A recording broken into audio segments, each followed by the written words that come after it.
Voilà, dans son voyage au Qatar, le président de la République est accompagné de son épouse. À peine arrivée, Madame Keïta Aminata Maïga est allée visiter la Qatar Foundation. Cette fondation s'occupe de l'éducation, des sciences et du développement communautaire du Qatar. La première dame, par cette visite, compte elle aussi remettre en marche la vieille coopération existante entre nos deux pays. Ndei Sissoko, Idrissa Traoré, Demba Wane, Brahima Koulibaly sont nos envoyés spéciaux. La Fondation pour l'éducation, les sciences et le développement communautaire du Qatar est une organisation fondée en 1995 par l'émir, guidée par le principe que la plus grande ressource d'une nation est le potentiel de son peuple. La Fondation du Qatar vise à développer ce potentiel à travers l'éducation, la recherche et le bien-être de la communauté.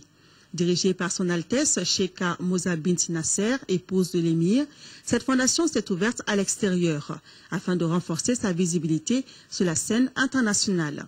Elle a notamment financé la formation de plus de 2 millions d'enfants en situation difficile dans 22 pays. Quant à sa coopération avec le Mali, elle est encore à l'état embryonnaire. Et c'est pour développer cette coopération que l'épouse du président de la République s'est rendue à la fondation. Keïta Aminata Maïga a trouvé sur place des oreilles attentives. Il s'agissait de faire le point de la mise en œuvre des différents accords signés entre les deux parties et de les actualiser en tenant compte des réalités du pays. Car, pour Mme Keïta, dans les différents projets, il faudra tenir compte en priorité du bien-être des femmes et des enfants du Mali. La démarche a été fort bien appréciée par les responsables de la Fondation. Investir pour pouvoir financer, bien sûr, toutes les actions humanitaires sur le territoire malien. Deuxième chose, on a parlé de l'éducation pour tous et il était présent avec moi, mon collègue chargé du dossier. On a parlé aussi du mouvement associatif ou bien des ONG, soit au Mali, soit au Qatar. Et puis on a parlé des relations peut-être dans l'avenir bilatérales entre ces ONG.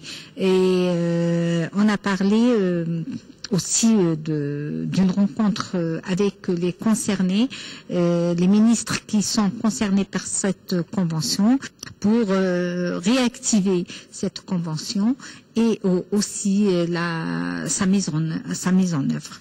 Bon, l'aide de la première dame va être très précieuse parce qu'elle va renforcer et aider à ce que cette mise en œuvre sera palpable et concrète.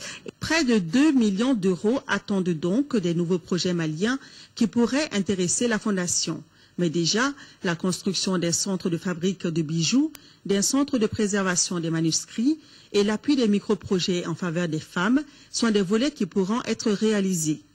Une présentation en images et en miniature a permis à l'épouse du chef de l'État d'en savoir plus sur les infrastructures de la Fondation du Qatar. Keïta Aminata Maïga a signé le livre d'or de la structure et invité ses interlocuteurs à venir au Mali. En guise d'acceptation, ils ont remis un cadeau qui symbolise le pilier de la Fondation, un arbre à plusieurs branches, comme pour marquer un nouveau départ de la coopération entre le Mali et le Qatar.